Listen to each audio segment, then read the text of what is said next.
Hello class, I just wanted to talk a little bit about some stuff that people were confused with during the week 3 discussions. The chapter we were talking about, including our quiz and all, got into perspective, positive, negative space, stuff like that. And with perspective particularly, some people find it hard to quite grasp the concept. So I just want to give you a couple quick examples and offer an opportunity to earn some extra credit and kind of show me what the properties of perspective will be. Now, some of you noticed in the comments for your grades that I said do not use let me see, how did I phrase it?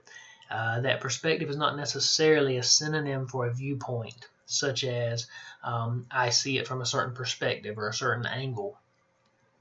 There are several specific kinds of perspective that we talk about in our text and we talk about in our quizzes.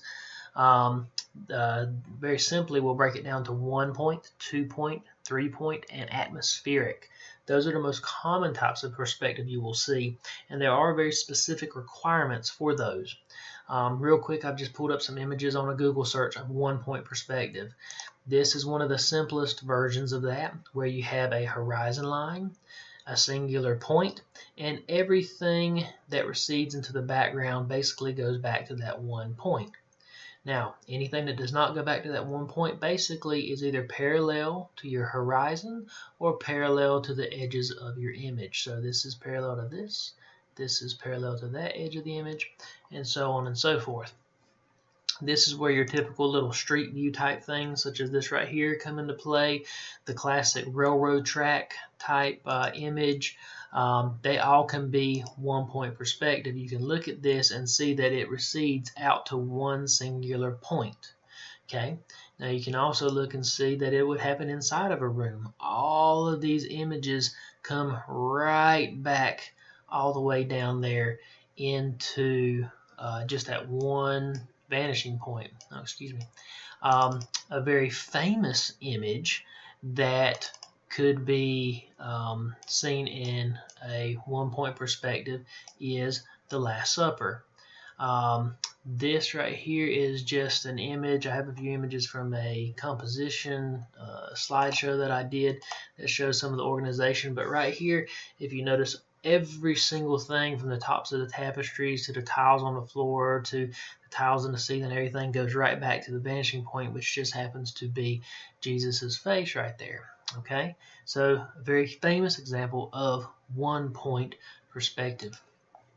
So that is a quick overview of 1 point perspective, the hallway, all this good stuff. So hopefully you can kind of get an idea of what that one is. 2 point perspective. Okay, quite simply, with 2 point perspective, you have a horizon line and you have two vanishing points. Much like with 1 point perspective, basically everything that recedes into the background will go to one of these points.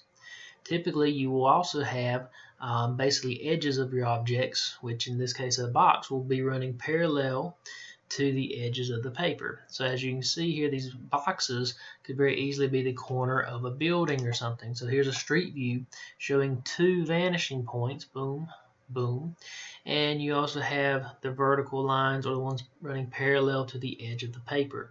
If it's not running parallel to the sides of the paper, then it is going back to the vanishing point, including the windows, the doors, the little mat in front of here, the sidewalk. They would all be considered a 2 point perspective. This one's a little harder to read because they don't have that definite little corner right here, but this side of the building right here goes back to this vanishing point, while this one goes back to this one. So same thing here. So it kind of is a little harder to pick out in this one, but it's still there. Okay, here's another 2 point perspective. You can see that the building recedes back here to a vanishing point somewhere along this line, and then this recedes back into there. So very simply, boom, 2 point perspective. Now, a 3 point perspective is where it gets a little weird. Now, this one really gives you an idea of looking up or down onto something. So it gets a little more complicated, so please bear with me. You have 3 points. You have your horizon line, of course. You have 2 points on your horizon line, just like you would with 2-point perspective.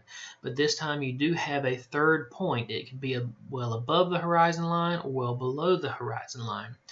That will actually determine whether or not it looks like you're looking up or down upon whatever it is. Okay, so now everything is receding to a point. So these points are receding back here. These points are receding back here just like 2-point perspective, but then these lines here, basically the sides of, let's say, the building or the box, are also receding to a third point. So therefore, 3-point perspective. Okay, to show you what that would look like with a building, again, the line of this little edge goes back. All the lines on the edges of the building go back to this vanishing point. All the lines on this side of the building are going back to a vanishing point. And everything here is also receding back to a third vanishing point. So there are lots and lots of examples like this. At least one person I know in one of my classes did some very nice images from MC Escher. If you would like to look more into perspective, he did some crazy stuff with perspective, including distorting perspective. I'm not even going to start approaching how to distort perspective, but MC Escher was really awesome doing different types of perspective. He's a very interesting one to look at. He also did a bunch of stuff with tessellations and such, which some of you may be familiar with. So again, 3-point perspective. Now, atmospheric perspective. This one is pretty easy to pick out. A lot of times, a lot of your more natural scenes, photographs and stuff, kind of just show an atmospheric perspective, which basically means, or a good way to think about it is you're looking off into a foggy distance, okay? The things that are closest to you are the sharpest, and as you go away and go away and go away, there's less and less detail, basically kind of vanishing into a fog. So that gives you a sense of depth without actually having all the crazy lines and everything that you would associate with your other forms of perspective. You find atmospheric perspective in a lot of images. You can actually even find atmospheric perspective in paintings and stuff. Like this is a very famous one by Monet. The water is a little more detailed as you come forward. As you go back and everything recedes, you can make out kind of a skyline. You can make out maybe some buildings, some ships in the background, and it just kind of fades out of view. So even in a very not so detailed image such as this, you can see a little bit of atmospheric perspective. Something that may be a little more detailed, of course, we can make out every grape on the table and everything here, and you can kind of make out just a little bit of something back here. You can't make out too much, but you can tell that there's some plants back here. So this is a very mild use of atmospheric perspective. So those are several specific types of perspective, and I'm going to offer you an option of anyone, no matter what grade you made on your discussions from week 3. If you would like to look up more images of perspective, okay, I would like you to find one image of each one of these. Okay, a 1-point, a 2-point, a 3-point, and also one image showing atmospheric perspective. I do not ask for any long explanation of them. I would just ask that you correctly label them, put them in a Word document, and email them to me. If you can do that, I will give you an additional 20 points.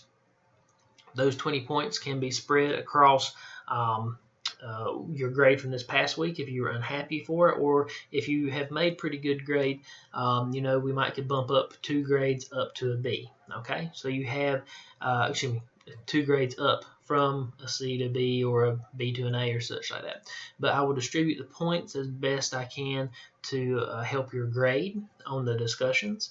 So again, 20 points offered for finding one of each: a 1-point perspective, a 2-point perspective, a 3-point perspective, and an atmospheric perspective and properly labeling them and sending them in to me.